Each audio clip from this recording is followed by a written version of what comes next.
when you queens and all the candidates get off the stage, it's not just physically draining, but mentally draining. How do you cope with that naman?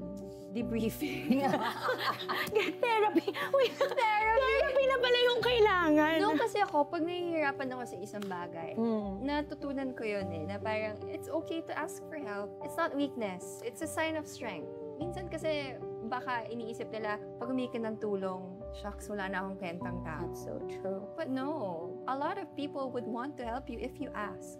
Wala namang masama magtanong. Totoo. And ako, ganun ako. If nahihirapan ako sa isang bagay, I talk to my partner, I talk to my parents, I talk to my friends. Ang dami mo ring marirealize, no, from an outsider's perspective. Kasi when you keep to yourself, locked in ka dun sa sarili mong thoughts. Oo. Na minsan, it's just a vicious cycle of negativity. At ang bigat. Sobra. Ang bigat. You have to release it at some point.